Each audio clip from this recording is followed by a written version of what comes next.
Alloh taoloning Qur'oni Karimdagi 8 va'dasi.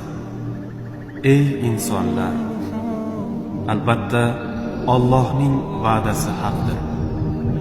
Bas sizlarni dunyo hayoti sira aldab qo'ymasin. Yana sizlarni aldamchi shayton aldab qo'ymasin. Fotir surasi 5-oyat.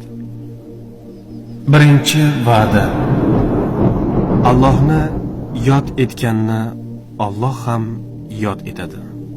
Bas meni yod etingiz. Men ham sizlarni yod eturman. Menga shukr qilingiz, noshukrchilik qilmangiz. Baqara surasi 152-oyat. Ikkinchi va'da.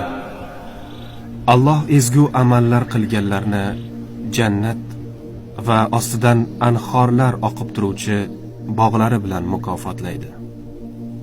Iymon keltirib, solih amallarni qilganlarga xushxabar beringki, ular uchun jannatda ostlaridan anhorlar suvi oqib turuvchi bog'lar bordir. Baqara surasi 25-oyat. Uchinchi va'da. Alloh duo qiluvchining duosini qabul etadi.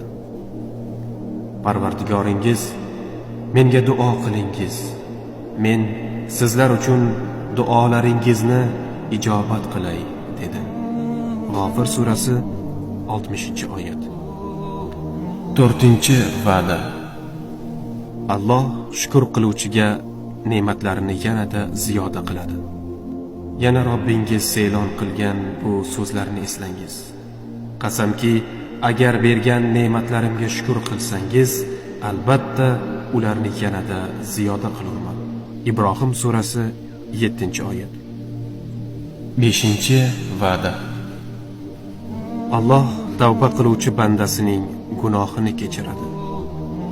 Ularning ichida siz bo'la turib, Alloh ularni azoblovchi emas. Ular istig'for aytib kechirim so'rab turgan hollarida ham Alloh ularni azoblovchi emas. Anfal surasi 33-oyat. Oltinchi va'da. Alloh tavakkul qiluvchi bandasini shayton va uning yomonliklaridan saqlaydi. Albatta, iymon keltirgan va faqat Parvardigorga tavakkul qiladiganlar ustidan u shayton uchun hech qanday saltanat, hukmronlik yo'qdir. Nahl surasi 99-oyat. 7-va'da. Alloh ikki dunyoda ham mo'min musulmonlarni o'zi qo'llaydi. Albatta, biz payg'ambarlarimizga va iymon keltirgan zotlarga dunyo hayotida ham guvohlar hozir bo'lib turadigan kunda, qiyomatda ham yordam beramiz. G'ofir surasi 51-oyat. 8-va'da. Alloh solih amal qilgan bandalarining gunohlarini mag'firat etib, ularni o'zi mukofotlaydi. Iymon keltirgan va solih amallarni qilgan zotlarning gunohlarini albatta o'chiramiz va ularni qilib o'tgan chiroyli amallari bilan mukofotlagaymiz. Ankabut surasi 7-oyat. Shunday qilib, Allohning va'dasi haq ekanini va qiyomatning kelishi shaksiz ekanini bilishlari uchun xabardor qildik. Kahf surasi 21-oyat.